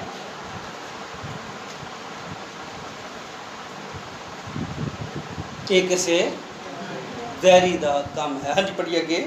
ਤਾਂ ਚਾਕਰਾਂ ਨੇ ਉਹਨੂੰ ਆਖਿਆ, ਜੇ ਮਰਜ਼ੀ ਹੋਵੇ ਤਾਂ ਅਸੀਂ ਜਾ ਕੇ ਉਹਨੂੰ ਇਕੱਠਾ ਕਰੀਏ। ਜੇ ਮਰਜ਼ੀ ਹੋਵੇ ਤੇ ਜੰਗਲੀ ਬੂਟੀ ਨੂੰ ਸਾਈਡ ਕਰ ਦਈਏ, ਕੱਢ ਦਈਏ, ਪੁੱਟ ਦਈਏ। ਪਰ ਉਹਨੇ ਕਿਹਾ, ਉਹਨੇ ਆਖਿਆ ਨਾ, ਨਹੀਂ, ਤੁਸੀਂ ਜੰਗਲੀ ਬੂਟੀ ਨੂੰ ਇਕੱਠਾ ਕਿਤੇ ਜੰਗਲੀ ਬੂਟੀ ਇਕੱਠਿਆਂ ਕਰਦਿਆਂ ਕਣਕ ਨੂੰ ਵੀ ਨਾਲ ਹੀ ਕਿਤੇ ਕਣਕ ਨੂੰ ਵੀ ਨਾਲ ਹੀ ਨਾ ਪੁੱਟ ਦਿਓ। ਵਾਢੀ ਦੇ ਤੋਰੀ ਦੋਹਾਂ ਨੂੰ ਰਲੇ ਮਿਲੇ ਵਧਣ ਦਿਓ। ਦੋਨਾਂ ਨੂੰ ਰਲੇ ਮਿਲੇ ਵਧਣ ਦਿਓ। ਹੁਣ ਗੌਰ ਕਰਿਓ, ਖੇਤ ਵਿੱਚ ਜੰਗਲੀ ਬੂਟੀ ਵੀ ਹੈ, ਬੀਜੀ ਗਈ ਵੈਰੀ ਦੇ ਦੁਆਰਾ। ਹਾਂਜੀ ਸਮਝ ਆ ਰਹੀ ਹੈ? ਜੰਗਲੀ ਬੂਟੀ ਵੀ ਬੀਜੀ ਗਈ ਤੇ ਚੰਗੀ ਕਣਕ ਵੀ ਬੀਜੀ ਗਈ। ਧਿਆਨ ਨਾਲ ਸੁਣਿਓ। ਔਰ ਜਦੋਂ ਵਰਖਾ ਹੋਈ ਤੇ ਭੂਮੀ ਉੱਤੇ ਹੋਈ, ਖੇਤ ਉੱਤੇ ਹੋਈ, ਤੇ ਉਹ ਵਰਖਾ ਜੰਗਲੀ ਬੂਟੀ ਉੱਤੇ ਵੀ ਹੋਈ ਤੇ ਕਣਕ ਉੱਤੇ ਵੀ ਹੋਈ। ਕਿੰਨੇ ਮੇਰੇ ਨਾਲ ਨੇ? ਜਦੋਂ ਸੂਰਜ ਚੜ੍ਹਿਆ ਤੇ ਸੂਰਜ ਜੰਗਲੀ ਬੂਟੀ ਉੱਤੇ ਵੀ ਚੜ੍ਹਿਆ, ਇਹਨੂੰ ਵੀ ਪ੍ਰਕਾਸ਼ ਮਿਲਿਆ। ਤੇ ਜਦੋਂ ਸੂਰਜ ਚੜ੍ਹਿਆ ਤੇ ਕਣਕ ਉੱਤੇ ਵੀ ਪ੍ਰਕਾਸ਼ ਪਿਆ ਤੇ ਹਾਲੇਲੂਇਆ ਦੇ ਨਾਰੇ ਕਣਕ ਨੇ ਵੀ ਲਗਾਏ ਤੇ ਜੰਗਲੀ ਬੂਟੀ ਨੇ ਵੀ ਲਗਾਏ। ਕਿੰਨੇ ਮੇਰੇ ਨਾਲ ਨੇ? ਹਾਲੇਲੂਇਆ। ਕਿਉਂਕਿ ਦੋਨੇ ਪਾਣੀ ਵਾਸਤੇ ਪਿਆਸੇ ਸੀ। ਜੰਗਲੀ ਬੂਟੀ ਨੂੰ ਵੀ ਪਾਣੀ ਦੀ ਜ਼ਰੂਰਤ ਹੈ ਔਰ ਕਣਕ ਨੂੰ ਵੀ ਪਾਣੀ ਦੀ ਜ਼ਰੂਰਤ ਹੈ। ਇਹ ਦੋਨੇ ਉੱਪਰ ਨੂੰ ਵੇਖਦੇ ਨੇ ਕਿ ਬਾਰਿਸ਼ ਦੇਣ ਵਾਲਾ ਬਾਰਿਸ਼ ਨੂੰ ਭੇਜੇ। ਪਹਿਲੀ ਵਰਖਾ ਤੇ ਆਖਰੀ ਵਰਖਾ ਇਹਨਾਂ ਦੋਨਾਂ ਉੱਤੇ ਪੈਂਦੀ ਹੈ। ਹਾਂਜੀ ਸਮਝ ਆਈ? ਹਾਂਜੀ ਅੱਗੇ ਪੜ੍ਹੀਏ। ਵਾਢੀ ਵੀ ਦੋਨਾਂ ਦੀ ਹੁੰਦੀ ਹੈ। ਹਾਂਜੀ ਪੜ੍ਹੀਏ। ਮੈਂ ਵਾਢੀ ਦੇ ਵੇਲੇ ਮੈਂ ਵੱਢਣ ਵਾਲਿਆਂ ਨੂੰ ਆਖਾਂਗਾ, ਜੋ ਪਹਿਲਾਂ ਜੰਗਲੀ ਬੂਟੀ ਨੂੰ ਇਕੱਠਾ ਕਰੋ। ਪਹਿਲਾਂ ਜੰਗਲੀ ਬੂਟੀ ਨੂੰ ਇਕੱਠਾ ਕਰੋ ਅਤੇ ਫੂਕਣ ਲਈ ਉਹਦੀਆਂ ਪੂਲੀਆਂ ਬੰਨੋ। ਇਹ ਫੂਕਣ ਵਾਸਤੇ ਇਹਦੀਆਂ ਪੂਲੀਆਂ ਬੰਨੋ।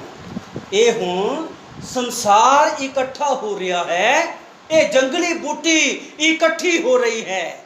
ਕਿੰਨੇ ਮੇਰੇ ਨਾਲ ਨੇ? ਹਾਲੇਲੂਇਆ। ਵਰਲਡ ਕਾਉਂਸਲਰ ਦੇ ਵਿੱਚ ਬਾਈਬਲ ਬਿਆਨ ਕਰਦੀ, ਮੈਂ ਰਾਜਿਆਂ ਨੂੰ ਇਕੱਠੇ ਕਰਾਂਗਾ ਤਾਂ ਜੋ ਇਹਨਾਂ ਦਾ ਸਤਿਆਨਾਸ਼ ਕਰ ਦੇਵਾਂ। ਇਹ ਵਰਲਡ ਕਾਉਂਸਲਰ ਰਾਜੇ ਇਕੱਠੇ ਹੋ ਰਹੇ ਨੇ। ਇਹ ਪੂਲੀਆਂ ਬੱਚੀਆਂ ਹੋਈਆਂ ਨੇ, ਕੋਈ ਪੂਲੀ ਕਿਸੇ ਮਿਸ਼ਨ ਦੀ, ਕੋਈ ਪੂਲੀ ਕਿਸੇ ਮਿਸ਼ਨ ਦੀ। ਜਿੰਨੀਆਂ ਮਿਸ਼ਨਾਂ ਨੇ ਉਨੀਆਂ ਹੀ ਜਥੇਬੰਦੀਆਂ ਨੇ, ਉਨੀਆਂ ਹੀ ਪੂਲੀਆਂ ਬੱਚੀਆਂ ਹੋਈਆਂ ਨੇ। ਇਹ ਸਾਰੀਆਂ ਪੂਲੀਆਂ ਇੱਕ ਜਗ੍ਹਾ ਦੇ ਉੱਤੇ ਇੱਕ ਦਿਨ ਇਕੱਠੀਆਂ ਹੋ ਜਾਣਗੀਆਂ। ਜਿੰਨੇ ਧਰਮ ਨੇ, ਜਿੰਨੇ ਰਾਜੇ ਨੇ, ਜਿੰਨੇ ਦੇਸ਼ ਨੇ, ਸਾਰੇ ਇੱਕ ਨਿਸ਼ਾਨੇ ਉੱਤੇ ਆਣ ਕੇ ਇਕੱਠੇ ਹੋ ਜਾਣਗੇ, ਇੱਕ ਦੇ ਅਧੀਨ ਹੋ ਜਾਣਗੇ। ਹਾਂਜੀ ਸਮਝ ਆ ਰਹੀ ਹੈ? ਹਾਲੇਲੂਇਆ। ਪਹਿਲਾਂ ਕਿਹਨੂੰ ਇਕੱਠਿਆ ਕਰੋ? ਜੰਗਲੀ ਬੂਟੀ ਨੂੰ। ਪਹਿਲਾਂ ਕੀ ਇਕੱਠੀ ਹੋ ਰਹੀ ਹੈ? ਜੰਗਲੀ ਬੂਟੀ। ਕਿੰਨੇ ਮੇਰੇ ਨਾਲ? ਹਾਲੇਲੂਇਆ। ਹਾਂਜੀ ਪੜ੍ਹੀਏ। ਪਰ ਕਣਕ ਨੂੰ ਮੇਰੇ ਕੋਠੇ ਵਿੱਚ ਜਮਾ ਕਰੋ। ਕਣਕ ਨੂੰ ਮੇਰੇ ਕੋਠੇ ਵਿੱਚ ਉਹਨੇ ਬਣਾਇਆ ਹੋਇਆ।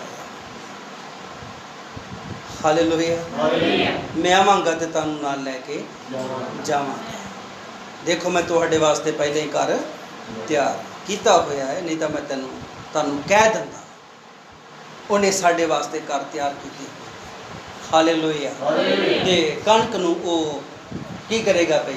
ਪਰੋਲੇ ਵਿੱਚ ਜਮ੍ਹਾਂ ਕਰੇਗਾ ਤੇ ਤੂੜੀ ਨੂੰ ਸਾਰਨ ਵਾਸਤੇ ਇੱਕ ਜਗ੍ਹਾ ਦੇ ਉੱਪਰ ਪੂਲੀਆਂ ਨੂੰ ਇਕੱਠਿਆਂ ਕਰੇਗਾ, ਜੋ ਕਿ ਵਰਤਮਾਨ ਸਮੇਂ ਦੇ ਵਿੱਚ ਇਹ ਸਾਰੀਆਂ ਪੂਲੀਆਂ ਬਚ ਰਹੀਆਂ ਨੇ। ਪਹਿਲਾਂ ਕਣਕ ਨੂੰ ਇਕੱਠਿਆਂ ਨਹੀਂ, ਬਲਕਿ ਪਹਿਲਾਂ ਤੂੜੀ ਨੂੰ ਇਕੱਠਿਆਂ ਕੀਤਾ ਜਾਵੇਗਾ, ਪੂਲੀਆਂ ਨੂੰ ਇਕੱਠਿਆਂ ਕੀਤਾ ਜਾਵੇਗਾ ਇੱਕ ਜਗ੍ਹਾ ਦੇ ਉੱਤੇ, ਜਾ ਕੇ ਉਹਨਾਂ ਨੂੰ ਸਾੜਿਆ ਜਾਏ। ਪੜ੍ਹੀਏ ਮੇਰੇ ਨਾਲ ਮਰਕਸ 4:13। ਅੱਗੇ ਕਈ ਕੁਛ ਹੈ, ਲੇਕਿਨ ਮੈਂ ਸ਼ਾਰਟ ਕਰ ਰਿਹਾ, ਕਈ ਚੀਜ਼ਾਂ ਨੂੰ ਛੱਡ ਰਿਹਾ। ਮਰਕਸ 4:13। ਫਿਰ ਉਸਨੇ ਉਹਨਾਂ ਨੂੰ ਕਿਹਾ ਕਿ ਤੁਸੀਂ ਇਹ ਦ੍ਰਿਸ਼ਟਾਂਤ ਨਹੀਂ ਸਮਝਦੇ ਤਾਂ ਸਾਰਿਆਂ ਦ੍ਰਿਸ਼ਟਾਂਤਾਂ ਨੂੰ ਕਿੱਥੋਂ ਸਮਝੋਗੇ? ਬੀਜਣ ਵਾਲਾ ਵਚਨ ਬੀਜਦਾ ਹੈ, ਬੀਜਣ ਵਾਲਾ ਵਚਨ ਬੀਜਦਾ ਹੈ, ਅਤੇ ਪਹੇ ਦੇ ਕਿਨਾਰੇ ਵਾਲੇ, ਪਹੇ ਦੇ ਕਿਨਾਰੇ ਵਾਲੇ, ਜਿੱਥੇ ਵਚਨ ਬੀਜਿਆ ਜਾਂਦਾ ਹੈ, ਜਿੱਥੇ ਵਚਨ ਬੀਜਿਆ ਜਾਂਦਾ ਹੈ, ਸੋ ਇਹ ਲੋਕ ਹਨ। ਭਈ ਜਦ ਉਹਨਾਂ ਨੇ ਸੁਣ ਲਿਆ, ਹਾਂਜੀ, ਤਦ ਸ਼ੈਤਾਨ ਉਵੇਂ ਆਣ ਕੇ, ਇਹ ਲੋਕ ਨੇ, ਖੇਤ ਲੋਕ ਨੇ, ਬੀਜ ਖੁਦਾ ਦਾ ਵਚਨ ਆ। ਆਮੀਨ। ਬੀਜ ਖੁਦਾ ਦਾ ਵਚਨ ਆ, ਬੀਜਣ ਵਾਲਾ ਖੁਦਾ ਦਾ, ਮਨੁੱਖ ਦਾ ਪੁੱਤਰ ਆ। ਧਿਆਨ ਨਾਲ ਸੁਣਿਓ, ਇਹ ਪੌਲਸ ਸੀ ਜੋ ਬੀਜ ਰਿਹਾ ਸੀ। ਜਦੋਂ ਪੌਲਸ ਸੌ ਗਿਆ, ਵੈਰੀ ਉੱਠਿਆ, ਉਹਨੇ ਉਹਦੇ ਬੀਜ ਦੇ ਵਿੱਚ ਜੰਗਲੀ ਬੂਟੀ ਬੀਜ ਦਿੱਤੀ। ਇਹ ਪਹਿਲਾ ਕਲੀਸਿਆ ਕਾਲ ਆ, ਇਹ ਪਹਿਲਾ ਦ੍ਰਿਸ਼ਟਾਂਤ, ਪਹਿਲਾ ਕਲੀਸਿਆ ਕਾਲ, दूसरा दृष्टांत, दूसरा कलीसिया काल, तीसरा दृष्टांत, तीसरा कलीसिया काल, चौथा दृष्टांत। 7 ही दृष्टांत ने ते 7 ही कलीसियाई काल ने। ਤਾਂ ਜਾ ਕੇ ਪੌਲਸ ਪਹਿਲਾਂ ਹੀ ਕਹਿੰਦਾ ਆ ਕਿ ਮੈਂ ਜਾਣਦਾ ਹਾਂ ਮੇਰੇ ਚਲੇ ਜਾਣ ਤੋਂ ਬਾਅਦ, ਮੇਰੇ ਸੌ ਜਾਣ ਤੋਂ ਬਾਅਦ ਬੁਰੇ ਬੁਰੇ ਬਗਿਆੜ ਆਉਣਗੇ, ਇੱਜ਼ਤ ਨੂੰ ਨਹੀਂ ਛੱਡਣਗੇ, ਬਲਕਿ ਆਪਣੀ ਵੱਲ ਖਿੱਚ ਲੈਣਗੇ। ਤਾਂ ਪੌਲਸ ਨੇ ਕਿਹਾ ਕਈ ਹਨ ਜਿਹੜੇ ਇਸ ਖੁਸ਼ਖਬਰੀ ਨੂੰ ਵਿਗਾੜਨਾ ਚਾਹੁੰਦੇ ਨੇ, ਇਸ ਬੀਜੀ ਹੋਈ ਕਣਕ ਦੇ ਵਿੱਚ ਵਿਗਾੜ ਕਰਨਾ ਚਾਹੁੰਦੇ ਨੇ, ਕੋਈ ਹੋਰ ਤਰ੍ਹਾਂ ਦਾ ਬੀਜ ਬੀਜਣਾ ਚਾਹੁੰਦੇ ਨੇ। ਇਹ ਪਹਿਲਾ ਕਲੀਸਿਆ ਕਾਲ ਸੀ, ਬੀਜਣ ਵਾਲਾ ਪੌਲਸ ਸੀ। ਅੱਜ ਕੰਮ ਖਤਮ ਨਹੀਂ ਹੋਇਆ ਬੀਜ ਬੀਜਣ ਦਾ, ਅੱਜ ਵੀ ਬੀਜ ਬੀਜਣ ਦਾ ਕੰਮ ਜਾਰੀ ਹੈ। ਹਾਲੇਲੂਇਆ, ਹਾਲੇਲੂਇਆ, ਆਮੀਨ। ਖੁਦਾ ਬਰਕਤ ਦੇਵੇ। ਆਓ ਸਮਾਪਤੀ 'ਚ ਚਲੇ ਜਾਂਦੇ ਹਾਂ। ਜੇ ਲੂਕਾ ਦੇ ਵਿੱਚ ਵੀ ਕਈ ਕੁਛ ਸੀਗਾ, ਇਸ ਲਈ ਮੇਰੀਓ ਭੈਣੋ ਤੇ ਮੇਰੇ ਭਰਾਓ, ਇੱਕ ਪਹਿਲੀ ਵਰਖਾ ਤੇ ਇੱਕ ਆਖਰੀ ਵਰਖਾ। ਅਸੀਂ ਖੇਤ ਹਾਂ, ਚੰਗਾ ਬੀਜ ਬੀਜਿਆ ਗਿਆ ਤੇ ਚੰਗਾ ਹੀ ਫਲ ਸਾਨੂੰ ਦੇਣ ਦੀ, ਹਾਂਜੀ ਹਾਂਜੀ, ਚੰਗਾ ਫਲ ਦੇਣ ਦੀ ਲੋੜ ਆ। ਉੱਤਮ ਫਲ, ਕਿਸਾਨ ਉੱਤਮ ਫਲ ਚਾਹੁੰਦਾ ਆ। ਤੇ ਕਿਸਾਨ ਕੌਣ ਆ? ਪ੍ਰਭੂ ਯਿਸੂ ਮਸੀਹ। Hallelujah, hallelujah, hallelujah. ਤੇ ਕਿਸਾਨ ਕੀ ਚਾਹੁੰਦਾ? ਉੱਤਮ ਫਲ। ਤੇ ਪੁਰਾਣੇ ਨੇਮ 'ਚ ਕੀ ਕਿਹਾ ਗਿਆ ਸੀਗਾ? ਆਪਣੇ ਪਹਿਲੇ ਫਲ। ਹਲੋ, ਖੇਤ ਦਾ ਪਹਿਲਾ ਫਲ, ਪਹਿਲੇ ਫਲ, ਤੁਹਾਡੇ ਰੁੱਖਾਂ ਦਾ ਪਹਿਲਾ ਫਲ, ਉੱਤਮ ਫਲ ਖੁਦਾ ਦੇ ਲੈ ਗਿਆ, ਜ਼ਮੀਨ ਦਾ ਪਹਿਲਾ ਫਲ। ਇਸ ਲਈ ਮੇਰੀ ਭੈਣੋਂ ਤੇ ਮੇਰੇ ਭਰਾਓ, ਅੱਜ ਅਸੀਂ ਵਰਖਾ ਦੇ ਬਾਰੇ ਔਰ ਜ਼ਮੀਨ ਦੇ ਬਾਰੇ, ਖੇਤ ਬਾਰੇ ਕੁਛ ਨਾ ਕੁਛ ਚੀਜ਼ਾਂ ਨੂੰ ਦੇਖਿਆ ਹੈ। ਖੁਦਾ ਤੁਹਾਨੂੰ ਬਹੁਤਾਇਤ ਵਿੱਚ ਬਰਕਤ ਦੇਵੇ। ਇਹ ਜ਼ਮੀਨ, ਖੇਤ, ਇਹ ਸੰਸਾਰ ਹੈ, ਅਸੀਂ ਲੋਕ ਹਾਂ। ਬੀਜ ਖੁਦਾ ਦਾ ਵਚਨ ਹੈ ਤੇ ਵਰਖਾ ਪਵਿੱਤਰ ਆਤਮਾ ਦਾ ਬਹਾਇਆ ਜਾਣਾ ਹੈ, ਪਵਿੱਤਰ ਆਤਮਾ ਦਾ ਬਹਾਇਆ ਜਾਣਾ ਹੈ। ਆਮੀਨ, ਆਮੀਨ। ਤੇ ਬੀਜ ਪਵਿੱਤਰ ਆਤਮਾ ਦੀ ਵਰਖਾ ਕਦੋਂ ਹੁੰਦੀ ਹੈ? ਇੱਕ ਬੀਜਣ ਦੇ ਸਮੇਂ ਤੇ ਇੱਕ ਵੱਢਣ ਦੇ ਸਮੇਂ। ਮੈਂ ਅੱਜ ਦਾ ਸੰਦੇਸ਼ ਇੱਥੇ ਸਮਾਪਤ ਕਰਦਾ ਹਾਂ। ਆਉਣ ਵਾਲੇ ਸਮੇਂ ਦੇ ਵਿੱਚ ਅਸੀਂ ਇੱਥੋਂ ਹੀ ਇਸ ਨੂੰ ਸ਼ੁਰੂ ਕਰਾਂਗੇ। God bless you. ਅੱਖਾਂ ਨੂੰ ਬੰਦ ਕਰਦੇ ਹਾਂ, ਸਿਰਾਂ ਨੂੰ ਝੁਕਾਉਂਦੇ ਹਾਂ, ਦੁਆ ਦੀ ਹਾਲਤ ਵਿੱਚ।